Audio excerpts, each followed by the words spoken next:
и ощутить вот этот поток жизни, который проходит через всю Вселенную, через все живые существа, через меня, через моих друзей. Вот этот поток жизни ощутить внутри себя и увидеть, как он двигается.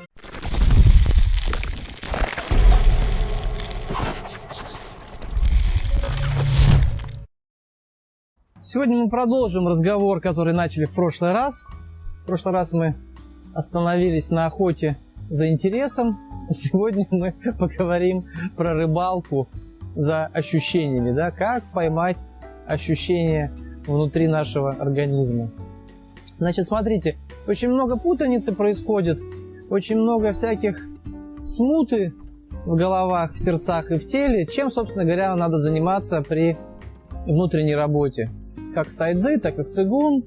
И очень важно понимать, какими мы инструментами обладаем, в каком пространстве мы действуем.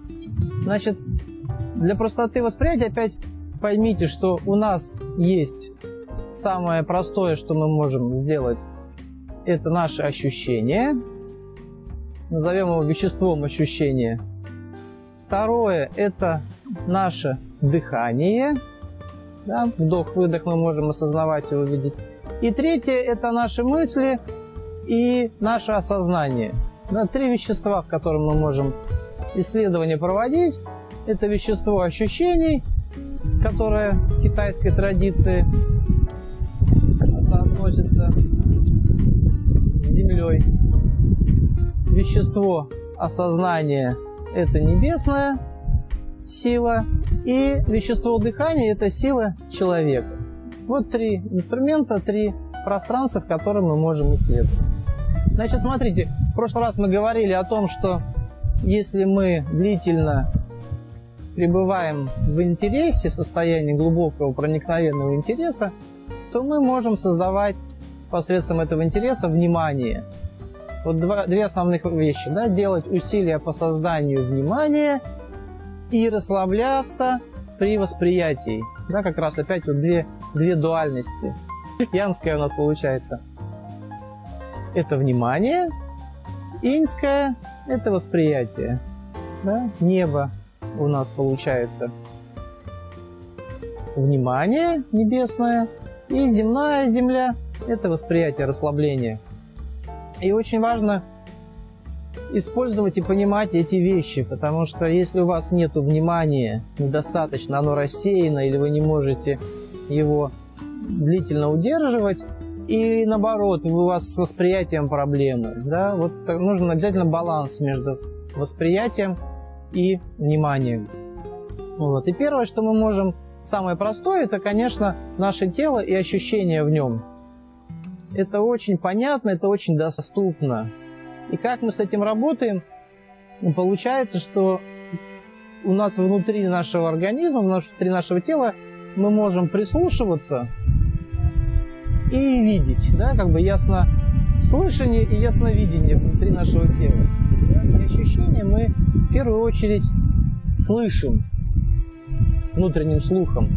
Да? Даже говорят, что часто прислушайтесь к вашим ощущениям.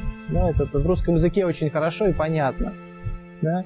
И вот, собственно говоря, это и есть само ощущение, когда мы прислушиваемся, и вот у нас есть некое ощущение внутри тела.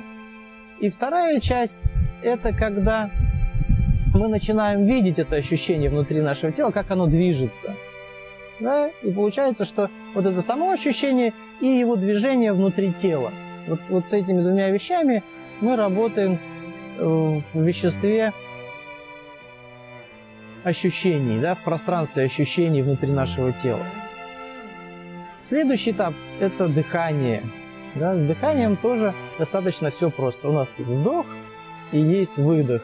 Это вот то, что нам доступно всегда. Мы можем вдохнуть и выдохнуть.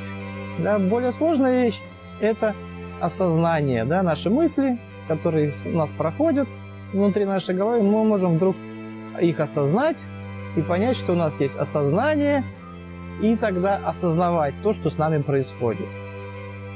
Вот. И в ходе практики, какая была бы тайцзи, цигун или как-то по-другому ее называть, любая внутренняя практика, она, собственно говоря, посвящена тому, что мы при вдохе, когда мы вдыхаем, мы поднимаем вверх внимание наше и слышим вот эти ощущения, которые при этом происходят. А при выдохе, когда мы выдыхаем, мы воспринимаем и просматриваем внутри себя, как движется это ощущение. И это очень важно понять и осознать, потому что если вам это недоступно, то, собственно говоря, практика получается не совсем правильная. И тогда сложно достигать тех целей, которые вы поставили. Очень сложно тогда понимать, что с нами происходит, да, куда мы движемся. Да. И для чего мы это все делаем-то на самом деле? Вот многие спрашивают, а для чего мы делаем? Кто-то там лечит спину, кто-то хочет подпрыгнуть на 30 метров, кто-то хочет достичь бессмертия, кто-то хочет, много различных вариаций, которые хочется достичь, да, но основная идея в том, чтобы найти ощутить и увидеть внутренним зрением и внутренним слухом вот этот главный меридиан жизни, по которому течет жизнь, да, и ощутить вот этот поток жизни, который проходит через всю Вселенную, через все живые существа, через меня, через моих друзей. Вот этот поток жизни ощутить внутри себя и увидеть, как он двигается, и найти вот этот самый основной главный меридиан, который позволит как раз найти вам совершенное равновесие и быть здоровым, и продлить свою жизнь настолько, насколько Вселенная вам это позволит. Занимайтесь осознанно, внимательно будьте к ощущениям и воспринимайте движение своих ощущений в своем теле. До новых встреч! С вами был Григорий Киселев, парк Кадриорг, Таллин. До встречи! Если вы нашли что-то в этом видео вам полезным или вас заинтересовала эта тема, ставьте лайки, делитесь с друзьями, давайте обсуждать, экспериментировать, пробовать. До встречи!